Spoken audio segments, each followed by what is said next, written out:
ଶୁଣିଲେ ଆଶ୍ଚର୍ଯ୍ୟ ହେବେ, ଦୁର୍ଗାନାଥ ମରୁ ମରୁ ବଞ୍ଚିଗଲେ। ଏଇ ଦୁର୍ଗାନାଥ ହେଉଛନ୍ତି ଶ୍ରୀ ଶ୍ରୀ ଠାକୁରଙ୍କର ଜଣେ ବଡ଼ ଭକ୍ତ। ଆଉ ତାଙ୍କ ଘର ହେଉଛି ହିମାୟତପୁର ନିକଟରେ ଅଳ୍ପ ଦୂରରେ ନାଜିରପୁର ଗ୍ରାମରେ ତାଙ୍କ ଘର। କିଛି ମାସ ଧରି ସେ ପେଟ ରୋଗରେ ପୀଡ଼ିତ ଥିଲେ।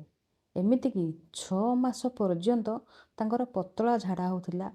ଦିନକୁ ସିଏ 15-20 ଥର ଝାଡ଼ା ହେଉଥିଲେ। ତାପରେ ସେ ବହୁତ ପ୍ରକାର ଔଷଧପତ୍ର ଖାଇଥିଲେ। ଏଲୋପାଥିକ୍, ହୋମିଓପାଥିକ୍ ଚିକିତ୍ସା କରି ମଧ୍ୟ ସିଏ ଭଲ ହେଇପାରିନଥିଲେ। ଶେଷରେ ସେ କ'ଣ କଲେ, ଏତେ ସବୁ କଲାପରେ ଯେତେବେଳେ ତାଙ୍କ ଦେହ ଭଲ ନ ହେଲା, ତାଙ୍କର ସେ ଗୋଟିଏ ବିରକ୍ତି ଭାବ ପ୍ରକାଶ କଲେ ତାଙ୍କ ଜୀବନ ପ୍ରତି।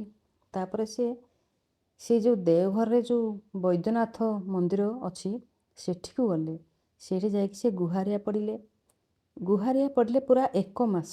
1 ମାସ ଗୁହାରିଆ ପଡ଼ିଲା ପରେ ବୈଦ୍ୟନାଥ ଠାକୁର ତାଙ୍କୁ ସ୍ୱପ୍ନରେ କହିଲେ ଯେ ତୁ ଏଠାକୁ କାହିଁକି ଆସିଛୁ? ତୁମ ଗାଁ ପାଖରେ ଯେଉଁ ଅନୁକୂଳ ଚନ୍ଦ୍ର ଅଛନ୍ତି ତାଙ୍କୁ ଯାଇ ଦେଖା କର। ତାପରେ ଏଇ ବୈଦ୍ୟନାଥଙ୍କ ନିର୍ଦ୍ଦେଶ ଅନୁଯାୟୀ ଦୁର୍ଗାନାଥ ଶ୍ରୀ ଶ୍ରୀ ଠାକୁରଙ୍କୁ ଦେଖା କରିବା ପାଇଁ ଗଲେ। ଯାଇକି ସବୁ କଥା ତାଙ୍କୁ ନିଜର ଦେହ ଖରାପ କଥା ସବୁ କହିଲେ। ଶ୍ରୀ ଶ୍ରୀ ଠାକୁର କହିଲେ, ଚିନ୍ତା କରନ୍ତୁ ନାହିଁ, ଆପଣ ଏଠାରେ ରୁହନ୍ତୁ। କହିକି ତାପରେ ଠାକୁର ମା ମନମୋହିନୀ ଦେବୀଙ୍କ ପାଖକୁ ଗଲେ। ଏଇ ଦୁର୍ଗାନାଥଙ୍କ ସମସ୍ତ ସମସ୍ୟା ସବୁ କହିଲେ ଆମ ଘରେ ରୋଷେଇ ହେବ, ସେ ଖାଇବେ। ଆଉ ତୁମେ ତାଙ୍କୁ ବଗଡ଼ା ଉଷୁନା ଚାଉଳର ଭାତ ଆଉ ବହଳିଆ ମଟର ଡାଲି ରୋଷେଇ କରି ଖୁଆଇବ। ମା ମନମୋହିନୀ ଦେବୀ ଆଶ୍ଚର୍ଯ୍ୟ ହେଲେ, ଇଏ କ'ଣ ତୁ କହୁଛୁ? ଯାହାର ଦେହରେ ସରୁ ଚାଉଳ ଭାତ ହଜମ ହେଉନାହିଁ, ତାକୁ ପୁଣି ଏ ବଗଡ଼ା ଉଷୁନା ଚାଉଳ ଭାତ ତା ସାଙ୍ଗେ ମଟର ଡାଲି ଖୁଆଇବି? ସେ ଆଉ ସୁସ୍ଥ ହେବେ ତ? ସେ ମାନେ ମୃତ୍ୟୁ ନିଶ୍ଚିତ ଏହା ଖାଇଲେ। ମା ମନମୋହିନୀ ଦେବୀ କହିଲେ, ଶ୍ରୀ ଠାକୁର କହିଲେ, ମା ତୁମେ ଆଦୌ ଚିନ୍ତା କର ନାହିଁ। ଏ ଦୁର୍ଗାନାଥ ଦାଦାଙ୍କୁ ମୁଁ ଯାହା ଖୁଆଇବାକୁ କହିଲି ସେଇଆ ହିଁ ରୋଷେଇ କର।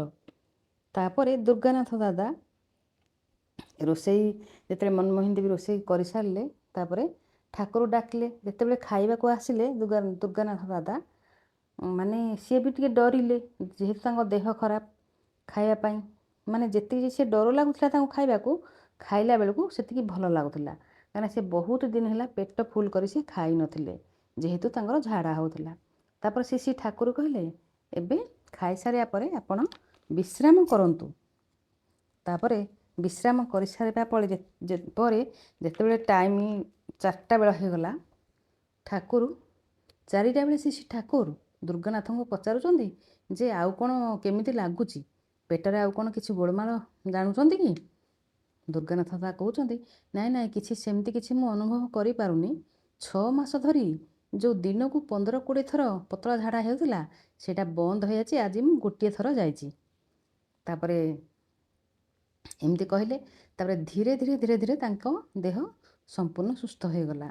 ଦିନେ ଶ୍ରୀ ଠାକୁରଙ୍କୁ ସୁଶୀଲ ଚନ୍ଦ୍ର ବସୁ, ଯିଏକି ସତ୍ସଙ୍ଗର ପ୍ରଥମ ସଚିବ, ପଚାରୁଛନ୍ତି, ଆପଣ ଦୁର୍ଗାନାଥଙ୍କ ମାସ ମାସ ଧରି ଏ ପେଟ ସମସ୍ୟାକୁ ଏଇ ଯେଉଁ ମଟର ଡାଲି ଆଉ ଏଇ ଯେଉଁ ବଗଡ଼ା ଚାଉଳର ଭାତ ଖାଇ ଏମିତି ଭଲ ହୋଇଗଲେ? ଠାକୁର କହୁଛନ୍ତି, ରୋଗର ଚିକିତ୍ସା କରିବା ପାଇଁ ତାର ନିଦାନ କ'ଣ ହେବା ଦରକାର ସେଇଟା ଜାଣିବା ଆବଶ୍ୟକ। ଆଉ ରୋଗର କାରଣ ହେଉଛି କ'ଣ, ଯେ ଦୁର୍ଗାନାଥ ଦାଦାଙ୍କୁ ଏମିତି ଗୋଟିଏ ସମୟରେ ବଗଡ଼ା ଉଷୁନା ଚାଉଳର ଭାତ ବହଳିଆ ମଟର ଡାଲି ଖାଇବା ପାଇଁ ପ୍ରବଳ ଇଚ୍ଛା ହେଉଥିଲା। ବିଭିନ୍ନ କାରଣ ସେ ତାଙ୍କ ମନ ପସନ୍ଦର ଖାଦ୍ୟ ଏଇଟା, କିନ୍ତୁ ସେ ବିଭିନ୍ନ କାରଣ ସେ ଖାଇପାରୁନଥିଲେ। ସେଇ ଯେଉଁ ପ୍ରବଳ ଇଚ୍ଛାର କାରଣରୁ ତାଙ୍କର ଯେଉଁ ସ୍ନାୟୁଜାଲ ବିକୃତ ହୋଇକି ଏଇ ରୋଗକୁ ନିମନ୍ତ୍ରଣ କରିଥିଲା। ସେଥିପାଇଁ ତାଙ୍କ ଘର ଆଶାରେ ହିଁ ରହିଯାଇଥିଲା। ସେ ଖାଇପାରିନଥିଲେ ତାଙ୍କ ମନ ପସନ୍ଦ ଖାଦ୍ୟ, ସେଥିପାଇଁ ତାଙ୍କ ଦେହ ଖରାପ ହୋଇଯାଇଥିଲା। ସୁଶୀଲା ପଚାରିଲେ ଯେ ଯେଉଁଭଳି ଭାବେ ଇଏ ଭଲ ହେଲେ, ଏଭଳିଆ ଏଇ ରୋଗର ନିଦାନ କରିବା ସମ୍ଭବ କ'ଣ? ସେପରି ଚିକିତ୍ସକ କେଉଁଠି ବା ମିଳିବେ? ଠାକୁର କହିଲେ, କାହିଁକି ସମ୍ଭବ ହେବ ନାହିଁ?